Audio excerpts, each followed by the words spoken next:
Hello friends, आम का season है और अगर आपने ये वाली डिश नहीं बनाई तो फिर क्या ही बात है। ये डिश मैंने पहली बार ट्राई करी है, लेकिन बहुत ही बढ़िया बन कर के तैयार हुई, इतनी यमी बन कर के तैयार हुई कि बस मज़ा ही आ गया। सबने खाई और खूब खाई। उसके बाद में ये हुआ कि इतनी कम क्यों बनाई, इसको तो और बनाना चाहिए। तो आज फिर मैंने इसको दोबारा से बनाया। यानी आप ये सोच के देखिए कि आम तो आम खा ही रहे हैं हम, लेकिन उसकी डिफरेंट टाइप की डिशेस इतनी बन सकती हैं, अनलिमिटेड डिशेस बन सकती हैं आम की। इसके लिए मैंने क्या किया कि 2 आम लिए, एक तो दशहरी वाला आम लिया और एक जो दूसरा सफ़ेदा आम आता है वो ले लिया, और इन दोनों को छील करके मैंने काट लिया।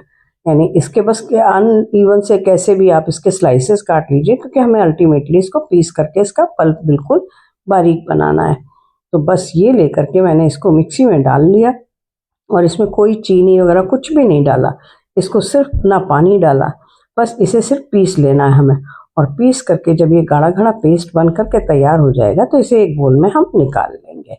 बस यही हमें खास इसका फर्स्ट स्टेप यही है जो ये आपको कर लेना है। उसके बाद में थोड़ा सा टाइम ज़रूर लगता है इसको बनाने में, इस रेसिपी को, लेकिन जब बन के तैयार होती है तो कोई पहचान ही नहीं पाता है। सिर्फ टेस्ट से पता लगता है कि अच्छा ये तो आम की डिश बनी हुई है। अब इसके बाद में मैंने इसमें से थोड़ा सा आम का पल्प निकाल के अलग कर लिया और फिर ये आधी कटोरी इसमें सूजी डाल दी। अगर आप कहें नाप के हिसाब से तो 50 ग्राम करीब, और 25 ग्राम करीब इसमें मैंने मैदा डाली, यानी 3 से 4 चम्मच करीब मैदा डाल दी। और फिर इसको फिर एक बार घुमा लिया मिक्सी में डाल करके, और फिर ये मैंने 2 चम्मच 2.5 चम्मच के करीब मिल्क पाउडर डाला। इससे टेस्ट बहुत बढ़िया आ जाता है। यानी अगर आपके पास में खोया है तो यानी मावा है तो थोड़ा सा आप मावा डाल सकते हैं, बाकी तो नहीं है तो आप ये मिल्क पाउडर डाल लीजिए। और फिर एक बार घुमा लिया। अब ये गाढ़ा गाढ़ा पेस्ट बन के तैयार हो गया।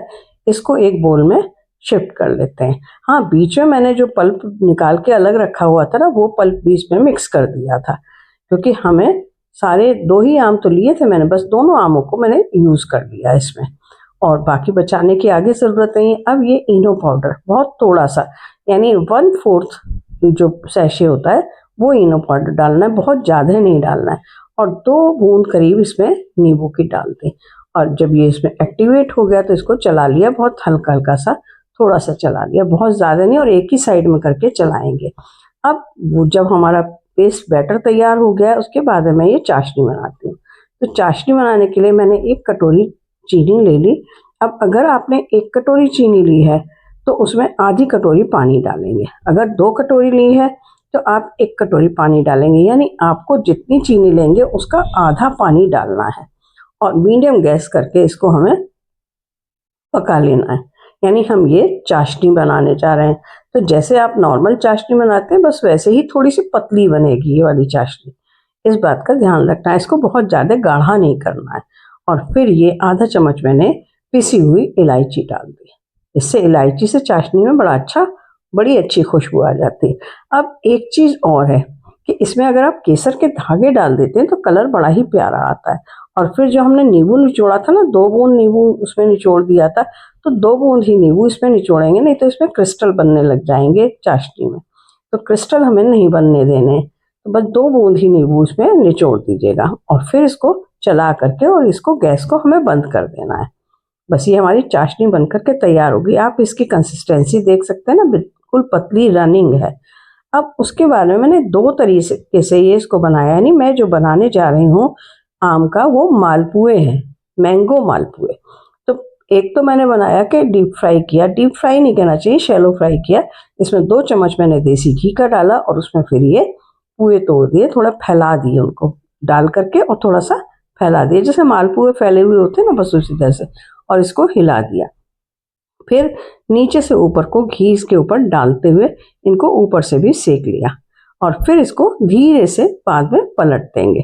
तो एक तो तरीका मैंने ये लिया जिससे कि मैंने ये मालपुए बनाए, यानी फ्राई करके बनाए। और एक मैंने बिल्कुल भी बहुत ही कम 1/4 चम्मच करीब मैंने बस खाली ग्रीसिंग के लिए इस पे कढ़ाई पे मैंने घी लगाया, और फिर उसके बाद में ये पूरे इसमें फैला दिए। इससे क्या होता है, ये बिना घी, जो लोग घी नहीं खाना चाहते हैं, घी तेल चिकनाई अवॉइड करते हैं, उनके लिए ये बहुत फ़ायदे का होता है। तो आप देख रहे हैं ना रेसिपी कितनी बढ़िया बन करके तैयार होने वाली है। ये फर्स्ट इसका स्टेप है।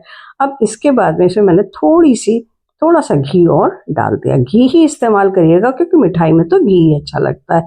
उसके बाद में इसको ढक करके 5 मिनट के लिए पका लेंगे। गैस स्लो रखनी है आपको, इस बात का ध्यान रखना है। हाँ तो भाई आप ये देख रहे हैं और मेरे चैनल पे आए हैं तो इसके लिए आपका बहुत बहुत धन्यवाद और जौहरी आंटी की रसोई में आपका बहुत बहुत स्वागत है। हाँ रेसिपी अगर पसंद आ रही हो तो लाइक शेयर और कमेंट करना बिल्कुल भी मत भूलिएगा और कमेंट करके ये ज़रूर बता दीजिएगा कि आपने मेरी रेसिपी को कहाँ से एंजॉय किया। और दूसरी चीज़ ये, क्या ये रेसिपी आपने कभी ट्राई की है और कब बना करके देखने जा रहे हैं ये भी बताइएगा। अब ये मैंने धीरे धीरे करके इनको पलटना शुरू कर दिया क्योंकि ये पक गए थे एक साइड से। बस थोड़े से मेरे ज़्यादा पक गए, अगर इतने भी पकते हैं तो भी अच्छा है, कोई बात नहीं, क्योंकि इसमें खुशबू बड़ी अच्छी आ रही है। बस ये इस तरीके से इसमें से निकाल लिया प्लेट में एक में अलग करके। और फिर ये देखिए इस तरीके से हम निकाल लेंगे सारे के सारे पुए। और फिर अगर आप चाहें तो गोल गोल ऐसे करके पकौड़ी की तरह से भी तोड़ के बना सकते हैं, लेकिन मालपुए तो थोड़े फैले हुए ही अच्छे लगते हैं।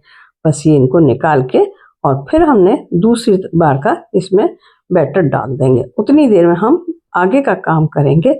लेकिन अगर आप मेरे चैनल पे पहली बार आए हैं तो आपसे रिक्वेस्ट है कि फटाफट से चैनल को सब्सक्राइब कर दीजिए, साथ के साथ बेल आइकन को प्रेस करके और ऑल का बटन भी दबा दीजिएगा।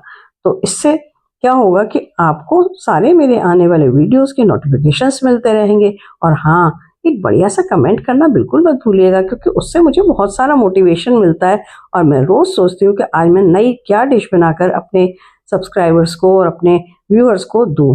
अब ये जो चाशनी थी इसको क्या किया मैंने, चाशनी को फिर से गैस जला के हल्का सा गर्म कर लिया, स्लो पे गैस जलाई।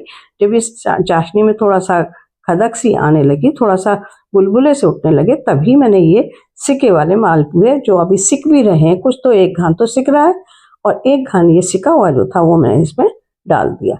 और फिर उसके बाद में डालकर थोड़ा सा ऊपर नीचे अलट पलट करके उसको जब चाशनी अंदर तक चली गई तब फिर उसके बाद में यानी डला हुआ ही नहीं छोड़ देना है, उसको निकाल लेना है।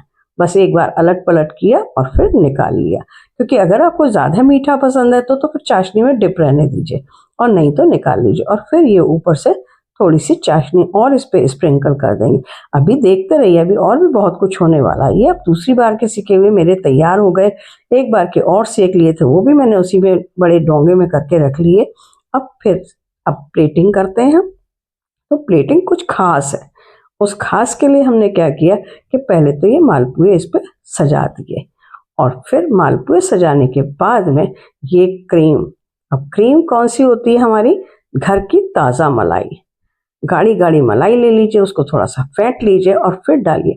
अगर मालपुए जो बाजार में मिलते हैं वैसे वाले भी मालपुए अगर आप बनाते हैं तो उसको अगर आप मलाई में क्रीम में डाल करके खाते हैं तो बहुत मज़ा आता है। और फिर ये थोड़ी सी चाशनी साइड में डाल दी। जो लोग ज़्यादा मीठा पसंद करते हैं भाई वो ज़्यादा चाशनी लगा करके खा सकते हैं, और नहीं तो अलग से एक एक मालपुआ उठाते जाइए, प्लेट में लेते जाइए और खाते जाइए, एंजॉय करिए, बहुत बढ़िया लगती है। लेकिन अभी एक तरीके से मैंने इसको और लगा करके डाइनिंग टेबल पे रखा था, तो वो और देखिएगा अब कैसे करा था मैंने इसको, अभी लास्ट तक बने रहिए। अब इस पे मुझे लगा थोड़ी सी क्रीम कम है तो थोड़ी सी मैंने क्रीम और डाल दी और इसके ऊपर भी मैंने थोड़े से केसर के धागे, क्योंकि केसर के धागे जब हमारे मुंह में आते हैं ना तो बड़ा बढ़िया टेस्ट आता है केसर का, और नहीं तो खुशबू तो बहुत ही अच्छी आ जाती है केसर की। बस ये इस तरीके से डाल दिया इसको। और हाँ ये देखिए एक प्लेट तो तैयार हो गई। अब बाकी का दूसरा बारी है हमारी दूसरी चीज़ की, जो ये बड़े डोंगे में इतने सारे रखे हुए हैं। उसमें जो आम बचा हुआ था उस आम की पतली पतली फांके काट के चारों तरफ से लगा दी। तो यानी एक मालपुआ खाते जाइए, एक फांक आम की खाते जाइए, और बीच में जो आम की फांक काट करके लगाई उसके ऊपर एक पिस्ता लगा दिया। बस मज़ा ही आ गया। और थोड़े से ड्राई फ्रूट्स और स्प्रिंकल करे, उससे तो और भी ज़्यादा मज़ा आ जाता है। सभी लोगों ने, जिसने खाया उसने बड़ी तारीफ़ करी। आप भी खाइए और बना करके लोगों को खिलाइए और सबकी वाहवाही लूटिए, मज़ा ही आ जाएगा। इस डिश को अगर एक बार आपने बना लिया तो आपके घर वाले बार बार आपसे ये बनवाना चाहेंगे कि भाई मालपुए बनाओ, आम आ गए, आम के मालपुए बनाओ। तो फिर मिलेंगे, बाय।